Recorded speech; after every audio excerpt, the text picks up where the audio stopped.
A lot of you guys have been asking about the truck project, and I'm not going to do a video about that today. I'll probably do a more thorough video on that maybe after Christmas sometime. But I'll give you a little sneak peek. It's almost completed. I want to put some lights on it. I've still got the grill guard on the front that's got to be put on, but I want to wire the lights in first.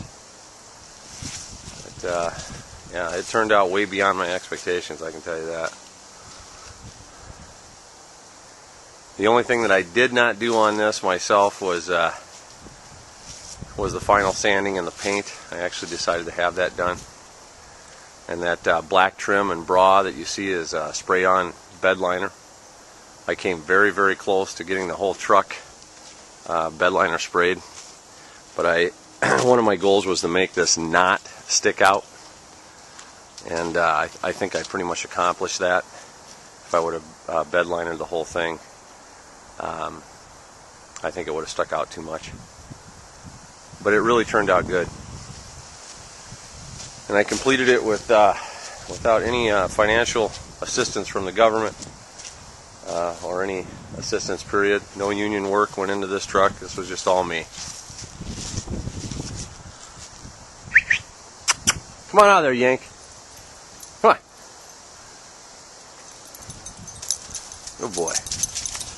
So that's it. I'll do more of an update on it after Christmas. I mean, it's got new calipers and rotors and brakes, and I rewired the whole battery, basically the whole wiring of the truck. I did buy a glow plug wire harness for it. I did not do that myself, but all the rest of the wiring for the batteries and charging system, I used welding cable, and that worked out real well too. And I did a few extra special things on it. I mean, it just turned out awesome, guys. So I wanted to give you a little sneak peek on it. Come on, buddy. Oh, hey. He's pretty excited too.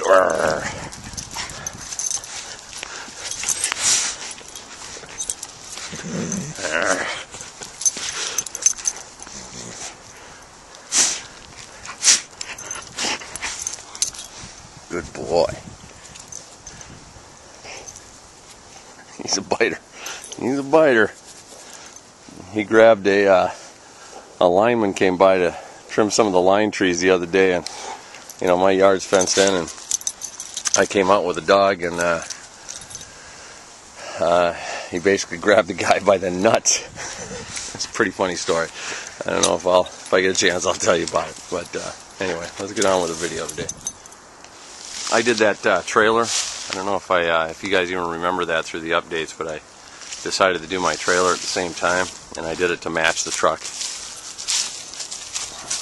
As opposite version, actually, but white fenders and bed liner around the whole trailer. And that turned out really good too.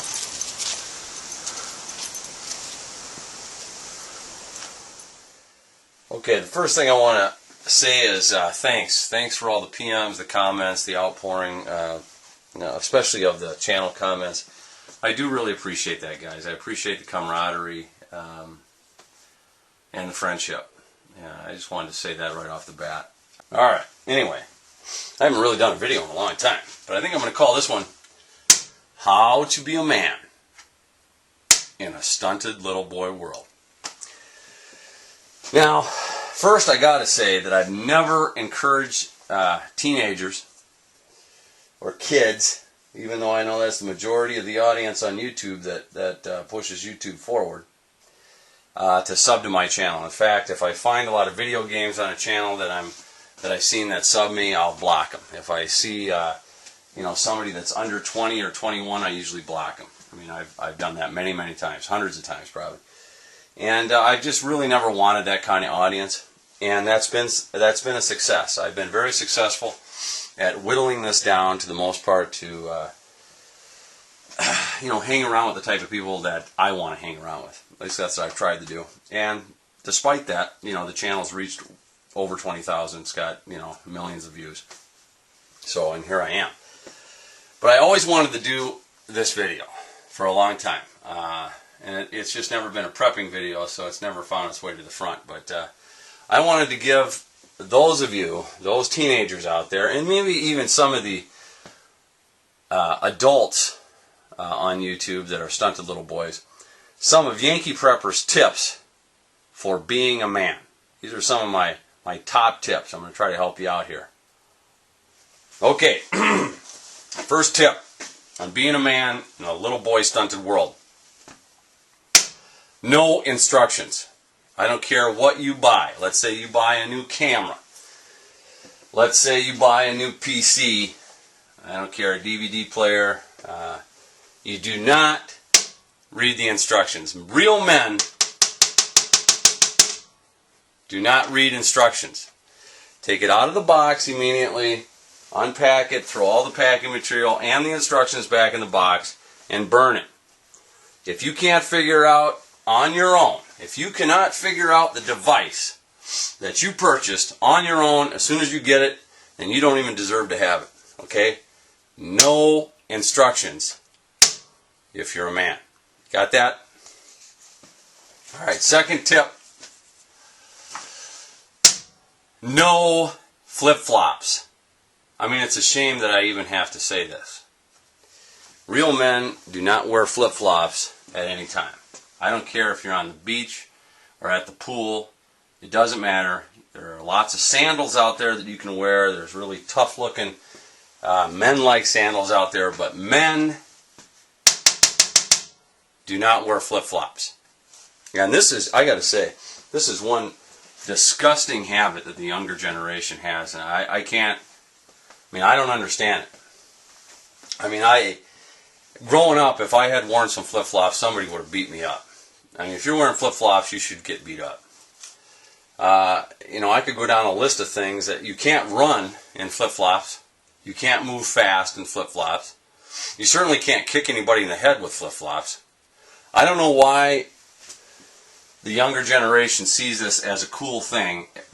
The only thing I can think is it's just another part of the conspiracy theory as a whole to feminize men or boys.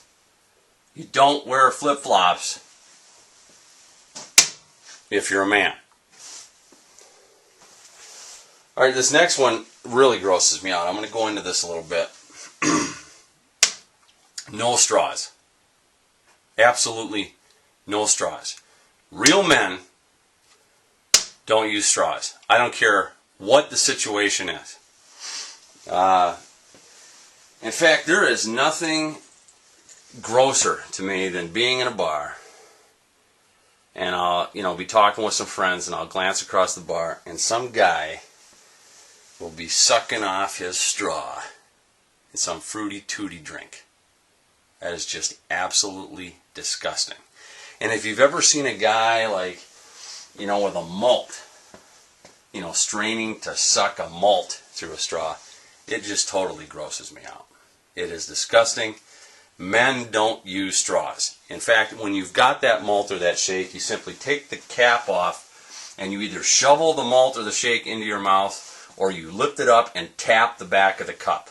Okay? Same with Pepsi or Coke products. If you get that, if you're at a ball game and you grab a Coke or a Pepsi or something that's not in a can, you take the plastic lid off that cup, you bend a triangle into it. You know what I mean. You pinch a triangle into it so you're filtering out the ice, and then you just drink out of it. But in no situation at all, and I know this is going to hurt some of your feelings, I'm sorry. You need to know. If you don't know, you need to know. Men don't drink out of straws. It's sick. You look like an idiot. Don't drink out of straws. I want to put an ad-lib note in here. Women are okay for drinking out of straws. Okay, number 4, a very important one here, and I can tell it's been totally lost on all of the youth generation, and even some of the men. A man never complains about recoil. I don't care if you are shooting a shoulder-fired brass cannon. The most that you would ever complain about is saying something like, it's about the same as my 12 gauge. That is the only correct response when someone asks you how does the recoil feel. You never, ever, ever complain about recoil. Again, I think this is some larger conspiracy to feminize men, but I don't think, or I should say, there is no excuse at all for complaining about recoil. Real men never complain about recoil. And I don't care if you have the physical body makeup of Tinkerbell, okay? Never ever complain about recoil. Number 5, no talking shit. You can't be a man, a real man, if you talk shit. And this is more prevalent in this culture and society than ever before. And I believe it came along with the rise in the social media, or social programming for that matter. It's very easy to talk shit behind a keyboard. And you'll see it a lot on YouTube. But to be a man, you have to resist that. You have to resist talking shit. If you threaten someone or threaten to beat someone up, let's say, then you better be willing to do it. Not just talk shit behind a keyboard. This is very important because you can lose yourself talking shit behind a keyboard. And the laws today protect the shit talkers. Because if you were to take out rightful justice on them, the person setting things right are most likely to suffer under the law. So if you're going to do it, you even have to be sneaky about it. And most men don't like to be sneaky. They like to be, face first. So, number 5, very important. If you want to be a man, quit talking shit. If you're going to kick somebody's ass, don't talk about it. Be willing to do it. Okay, the last one, certainly not the least though. And if you take all the prior ones and all the humor put aside, this is definitely the most important one. It's the main reason why I'm making this video. You don't have to be crude to be a man. I know the culture and the media in general tells you just the opposite, but it's not the truth. You don't have to be crude to be a man. You don't have to be crude to be tough. You don't have to cuss and look like a punk and act like an asshat and be loud and obnoxious to be tough. Now that doesn't mean that you can't take it to where it needs to go when the time comes. But it is a lie to tell you that you have to be crude and obnoxious to be a man. In fact, your ancestors spent a lot of time and energy and generations and lives, for that matter, trying to take themselves up out of that pit of asshattery to be real men. Men with self-control, self-respect, and dignity. Having honor and being crude are on opposite ends of the spectrum. I see a lot of fathers raising sons to be crude, thinking that it's going to make them tough, thinking that it's going to make them a man, and it's just the opposite. That's what's causing a lot of trouble and pain in the world right now, because this generation is coming to bear. A man should understand that being a man sometimes takes sacrifices, and that being loud does not make you tough. Tattooing your body all over does not make you tough either. And my last tip on how to be a man. Yankee Prepper's tips on how to be a man. Remember, you don't have to be crude. You don't have to talk shit. You never complain about recoil. Don't ever use a straw. Okay? That's just sick. No flip-flops. I don't care where you are. No flip-flops. Don't read instructions. Anyway, guys, I hope you have a good weekend. I will talk to you later.